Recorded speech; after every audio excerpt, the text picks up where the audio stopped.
back to my channel. I'm Christina McKelvey, and we've been trying to conceive for a little over 2 years now. We are just starting our IVF process. We are really excited, but super nervous as well. Oh yes, and I have my Shroot Farm sweatshirt. We're big Office fans, so we could not help but get these sweatshirts. It says Shroot Farms and then bed and breakfast. My husband has one too. But today we have some big decisions to make. It's a little stressful. I have been going through a clinic here in town, and I've been working with my doctor for a little over a year. We've done 4 medicated cycles with just timed intercourse with her, and then we've also done our 3 medicated IUIs with her. We had our consultation for IVF as well, and I had this feeling that I needed to get a second opinion. And I had some coworkers and some friends that have heard some great things about a clinic in Cincinnati, which isn't too far from us. It's about an hour and a half. And so I scheduled an appointment, and we got in and had my consultation with them as well. He was very kind, much bigger practice than the one we currently are at. He does at least 1,000 IVF cycles every year. He definitely knows his stuff. So he agreed with pretty much everything my other doctor said.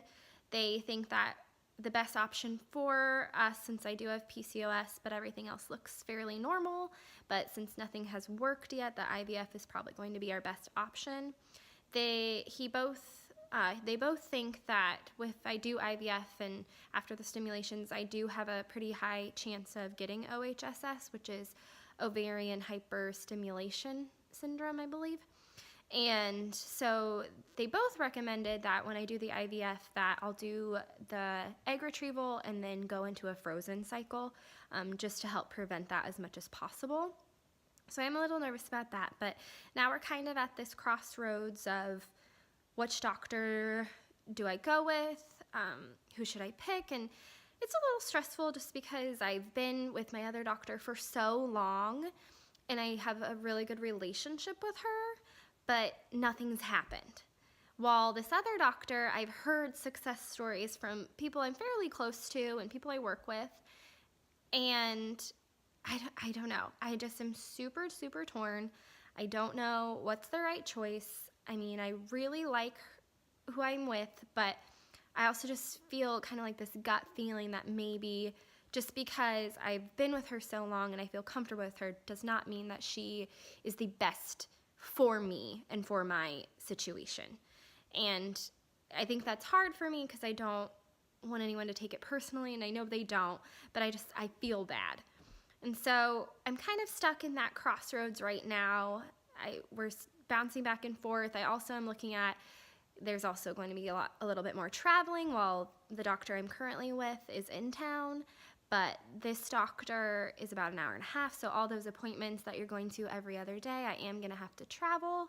So there's a lot of pros and cons, but that's kind of something we're bouncing around right now on what's the best option for us. I currently have them both scheduled to start my IVF around the same time, so eventually I need to actually decide and cancel one of them. I'm so nervous, and I just want to make the right choice. It's a lot of praying and a lot of just hoping to get a sign, and hopefully we'll figure it out. But if you think you guys have like any advice for me, or if you guys have some insight on what you think you would do, I would greatly appreciate it. I'm always love hearing from other people, and having a great support group is so awesome. And then I also wanted to give a little shout out to Fertility Awareness Week. I think this is such an important week to bring awareness to this issue. A lot of people are very quiet about it, and I've tried to really share my story, and that's why I've started this vlog. And I don't like that sometimes it feels like it needs to be a secret. And I'm very open about it with people at my work, friends. They all know exactly the situation I am in, and I'm always here to answer questions, or if they have any thing to say, I'm always there to talk to. Just like for you guys, if you ever have any questions or want to talk, please let me know. Having a support group when going through infertility is key, and it's everything. And that's been something that's been a little difficult for us. My whole family and my husband's whole side of the family are way back in Nebraska.